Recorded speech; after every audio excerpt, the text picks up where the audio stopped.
Every Friday, they would disguise themselves as waiters and sneak into the mansions of the wealthy to steal. But this time, they overheard some unexpected news. The homeowner was about to leave on a business trip with his wife, and he might not be back for several days. Upon learning this, they abandoned their plan to steal that day. Rather than take the risk, they decided to wait until the millionaire was gone before calmly ransacking the entire mansion. While no one was looking, John quickly pulled out a device. Within seconds, he discovered that there was only one security camera installed at the entrance. There were no other cameras inside the house. This was the best news they could have hoped for. To ensure their plan went smoothly, when the party ended, they pretended to leave with the other guests. But in reality, they hid in a storage closet in one of the guest rooms and stayed there until the next morning. Shortly afterward, Anne saw through the window the millionaire and his young girlfriend leaving the estate in separate cars. The two were ecstatic. They could hardly believe it. For the next few days, that massive mansion would practically be theirs. Just thinking about it filled them with excitement, so they began to indulge in all the luxuries the house had to offer. The life of the rich turned out to be surprisingly addictive. However, just as they were about to start stealing, John received a message from another accomplice. The message said they had discovered hundreds of thousands of dollars in cash at another mansion. They urgently needed help transporting it.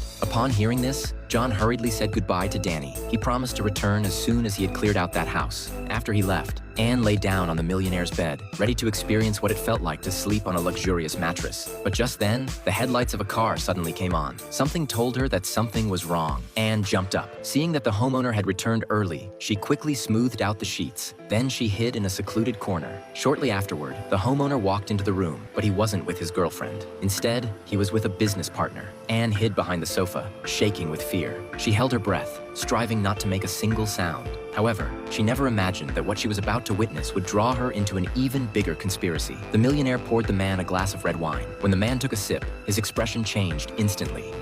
That is an hour of my time, and I gave you 5.